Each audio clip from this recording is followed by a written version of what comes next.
Ya, pemerintah berencana memperketat mobilitas masyarakat dengan penerapan PPKM level 3 pada libur Natal dan Tahun Baru. Pengusaha travel menyayangkan rencana penerapan aturan saat libur Nataru tersebut.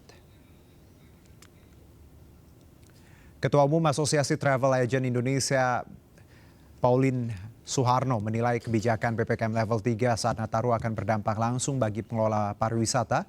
Pengusaha mengingatkan jika pasar wisata domestik baru pulih setelah cukup lama terhambat akibat pandemi. Ada beberapa lokasi wisata yang jadi incaran masyarakat saat libur Nataru, namun dengan adanya kebijakan PPKM level 3, terlihat pola calon konsumen yang cenderung menunggu detail kebijakan pemerintah serta konsumen yang berangsur meminta refund biaya dari travel agent. Sementara itu, Pauline juga menyayangkan setelah adanya upaya promosi yang dilakukan Astindo pada awal November dan dukungan dari Kementerian Pariwisata dan Ekonomi Kreatif terkait destinasi wisata, pemerintah malah ingin mengetatkan perjalanan orang di akhir tahun.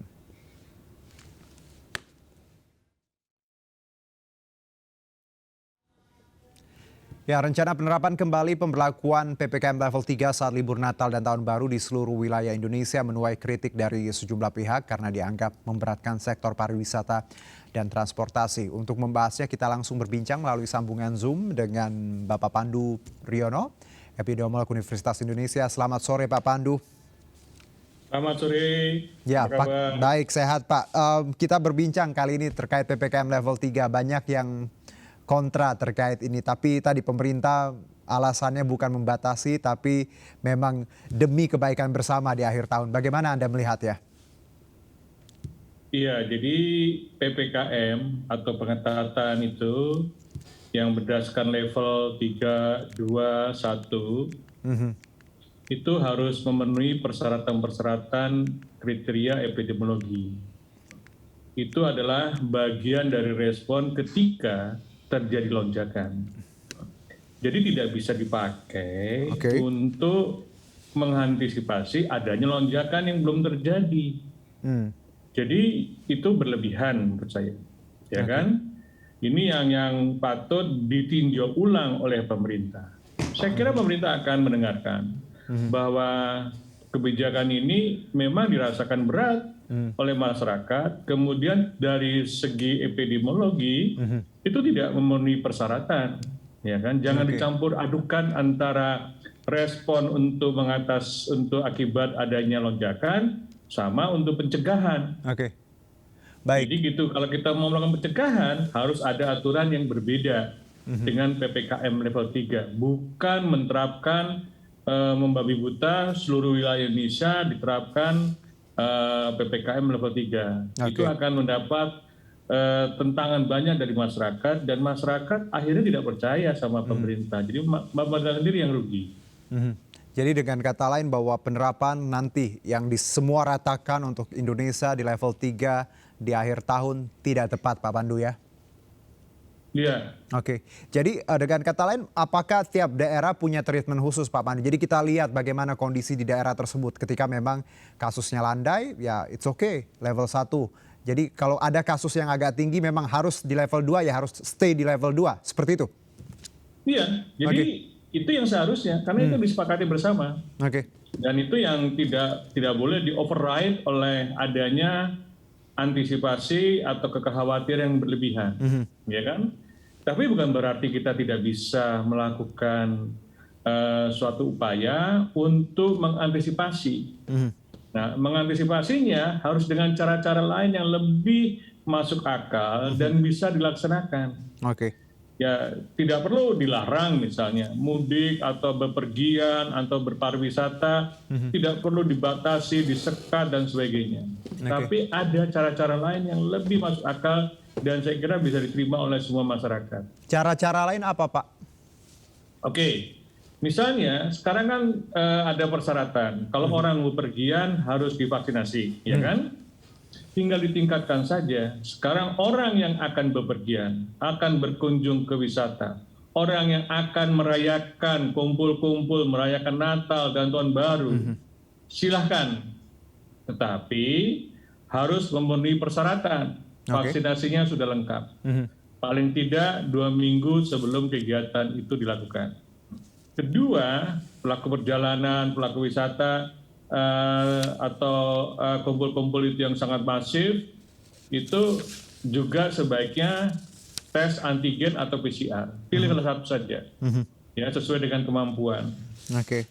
Dengan demikian, maka masyarakat yang beraktivitas adalah masyarakat yang sudah terlindungi dan memang status COVID-nya negatif. Ya kan? Dan kemudian pakai masker dan prokes yang lainnya itu harus terus ditingkatkan, diedukasi. Oke. Ya. Dan ketiga, kita kan sudah mengembangkan alat verifikasi dari tadi itu, yang vaksinasi dan status COVID, yang kita sebut sebagai aplikasi Peduli dan Lindungi, yang hampir dipasang barcode-nya di semua tempat-tempat umum. Tapi apa yang kita lihat? Tidak semuanya diterapkan dengan baik. Barcode-nya ada, tetapi orang yang ke sana tidak dicek, tidak diawasi, tidak ada pengawasan sama sekali. Dan disinilah pemerintah bisa menekan atau melaksanakan suatu edukasi atau punishment bagi mereka yang tidak melaksanakan atau mengimplementasi aplikasi Peduli dan Lindungi. Karena dengan demikian maka kita tetap bisa merayakan Natal dan Tahun Baru, bisa bepergian, semua kegiatan berjalan, tapi dalam suasana yang lebih terkendali. Oke. Dan kita tahu bahwa pandemi di Indonesia ini sudah terkendali, ya kan? Selama dari bulan Agustus sampai sekarang tidak ada kasus lonjakan yang sungguh masif, tidak ada. Oke. Jadi sebenarnya ini yang harusnya menjadi bonus masyarakat supaya masyarakat bisa menikmati liburan Natal dan Tahun Baru, tapi tetap ada persyaratan-persyaratan yang harus dipenuhi. Pertanyaan saya, Pak, kalau kita lihat Juli ya, Juli lalu, momen setelah Lebaran, maksud saya. Betul. Itu juga kita belajar sebenarnya dari pengalaman. Apakah ini juga yang jadi perhatian pemerintah? Karena kita tahu mobilitas di Ramadan, Lebaran akhirnya punya efek di Juli. Dan ini yang kita takutkan sebenarnya, walaupun tadi kondisi melanda. Jadi antisipasi nggak ada salah karena kita belajar dari pengalaman. Iya, tapi kita juga tidak belajar 100%. Oke. Ya kan? Waktu itu ada varian baru yang sudah mulai beredar, yaitu varian Delta. Ya kan, sampai sekarang tidak ada varian baru yang masuk atau yang berkembang di Indonesia. Di dunia ini juga belum ada. Yang ada di dunia adalah Delta, tetap Delta, dan kita sudah mengalaminya. Dan walaupun sudah ada Delta menjadi dominasi Indonesia, tapi tingkat imunitas penduduk Indonesia cepat bisa mengatasinya.